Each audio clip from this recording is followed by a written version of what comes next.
Welcome to our tutorial on how to search for a group on WhatsApp Web using your PC. Follow these simple steps to quickly find and access specific groups within your WhatsApp chats. To get started, open web.whatsapp.com on your PC. Access WhatsApp Web through your web browser to efficiently manage your group conversations and locate specific groups. Click on the search bar located at the top of the chat section. By clicking on the search bar, you can initiate a search query to find a particular group within your chat history. Enter the name of the group you are looking for into the search bar. Typing in the group name will filter the search results and display relevant groups matching the entered name. Click on the group from the search results. Once you locate the desired group in the search results, simply click on the group to access it directly within your WhatsApp web interface. By following these straightforward steps, you can easily search for a group on WhatsApp Web using your PC, making it convenient to navigate and engage with your various group chats. Thank you for watching our tutorial.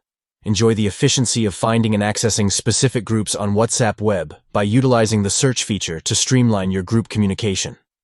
Happy chatting!